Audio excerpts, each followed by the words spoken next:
L'actualité régionale en images en 8 minutes en ce mardi 8 octobre. Avant toute chose, les prévisions météo car on va bénéficier d'une amélioration aujourd'hui. On s'est de nouveau réveillé sous la grisaille et l'humidité avec des averses quasiment tout au long de la nuit. Mais les perturbations en cause se décalent au fur et à mesure vers le sud-est de la région. D'abord le littoral Côte d'Opale, puis l'Audomarois-la-Flandre et la métropole lilloise. Tout le monde bénéficiera cet après-midi d'un temps sec et ensoleillé. Et du ciel bleu, du soleil, une belle après-midi en perspective avec des températures à peine de saison. 15 degrés à Boulogne, 16 à Dunkerque, à Calais, 16 degrés également à Lille. Encore un peu de vent tout de même sur le littoral. Mais dans l'ensemble, une belle après-midi dans la région. Une bonne nouvelle également pour démarrer ce journal, les bons chiffres du chômage. Alors certes, la moyenne régionale, 10,4% de demandeurs d'emploi dans l'Hauts de France, reste supérieure à la moyenne nationale. Mais au moins ces chiffres sont en baisse, vous le voyez, 11% dans le Nord, 10,2% dans le Pas-de-Calais. C'est un point de moins ou 0,9% en moins sur un an. Et c'est déjà pas mal. Dans l'actualité également de la région, puisque l'on parle d'emploi, d'économie, évoquons aussi ce Tour de France du réseau de chefs d'entreprise au féminin. Bouge ta boîte hier à Lille, c'est un regroupement de femmes dirigeantes d'entreprise qui souhaitent augmenter leur chiffre d'affaires, gagner en expertise, en visibilité. Ce réseau regroupe des dirigeantes réparties en cercles avec à chaque fois une seule profession représentée par cercle, de sorte qu'il n'y a pas de concurrence, seulement des opportunités de se recommander, de travailler ensemble. Alors ce réseau et ce Tour de France dans l'actualité, c'est aussi et surtout pour permettre la médiatisation des chefs d'entreprise au féminin, car l'an dernier, parmi les personnalités médiatisées en catégorie patron, seul 1% de femmes étaient citées. Explication, témoignage recueilli par Vincent Vieillard. Je faisais déjà partie de plusieurs réseaux de femmes entrepreneurs ou des réseaux mixtes, mais ce que Bouge ta boîte a apporté de plus, c'est plutôt cette notion de business qui n'est pas du tout tabou. Donc le fait de donner des recommandations, d'obtenir des recommandations et de travailler en réseau en fait. On se réunit une fois tous les 15 jours, donc c'est régulier, c'est sur l'heure du midi parce que ça arrange tout le monde forcément.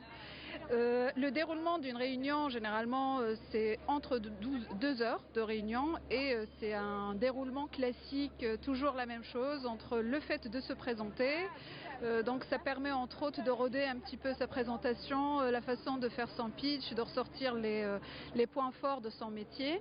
On fait le point sur l'échange des recommandations qui ont eu lieu sur les 2 dernières semaines. On fait aussi une partie brainstorming sur les événements des uns, des autres, les événements dans la région, est-ce qu'il y a des informations à échanger. Donc c'est toujours le même déroulement.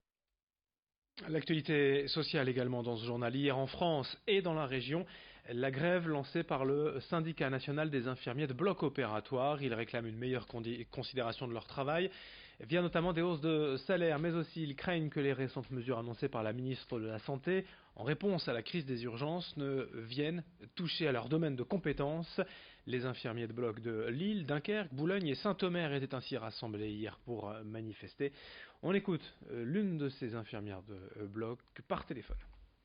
De par notre formation, nos 18 mois de formation en plus de nos 3 ans et demi en tant qu'infirmière, on a obtenu une spécialisation qui nous a permis d'acquérir des compétences, un savoir-faire au niveau technicité également pour travailler dans les blocs opératoires.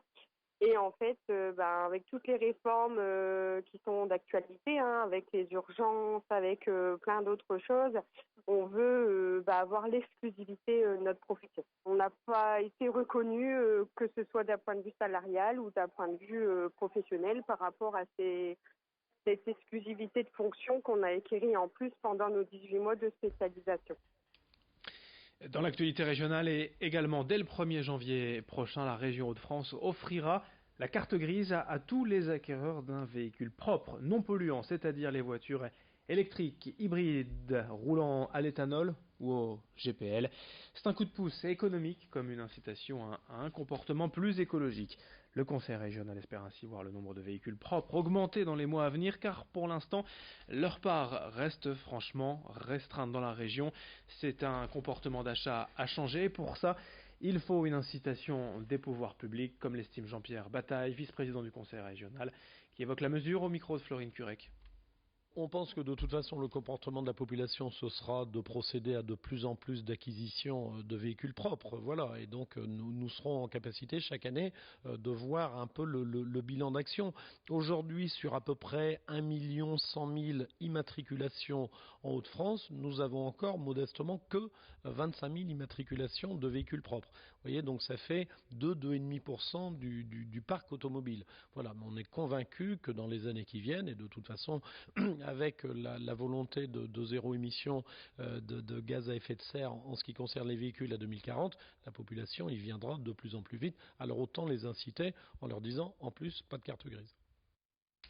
Alors puisqu'on parle justement de véhicules propres, de pollution et de climat, à Marcq-en-Barœul, hier, les collégiens et lycéens de l'école Janine Manuel ont découvert les impacts de la pollution sur notre environnement, mais aussi tout de même les solutions pour réduire les émissions de gaz à effet de serre. Pour l'occasion, des ateliers avaient été imaginés par les élèves eux-mêmes, avec par exemple sur ces images la création d'une carte du monde en bouchons de plastique, la fabrication d'éponges écologiques, le relooking des poubelles de l'établissement ou encore des ateliers de réflexion sur les enjeux climatique. Dans la semaine, ce vendredi, une autre journée climat sera dédiée cette fois aux élèves de primaire.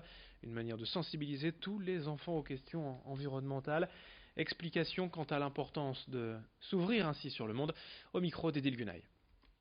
Le maître mot de cette journée, c'est vraiment la compréhension internationale et l'ouverture sur le monde, qui est vraiment la mission de l'école Janine Manuel, sa fondatrice. Donc c'est vraiment pour comprendre le monde qu'on a pu proposer ces ateliers. Alors les élèves ont pu faire une fresque du climat, ont pu proposer aussi une fresque éphémère avec des bouchons. Ils ont créé leur propre lessive, ils ont filtré de l'huile, ils ont pu faire du théâtre d'improvisation autour de l'écologie. C'est vrai qu'on a voulu vraiment varier les ateliers et surtout on a pris en compte les ateliers qui étaient proposés par les élèves. Donc on est extrêmement fiers de leur proposition et on a voulu aussi en mettre en valeur ce travail qui venait des élèves en accord bien entendu avec l'équipe enseignante. Voilà pour cette édition régionale, merci à vous de l'avoir suivi, merci de votre fidélité, restez avec nous encore quelques instants, dans 8 minutes à peine d'autres actualités et dans quelques secondes vos prévisions météo. Très bonne journée à toutes et à tous.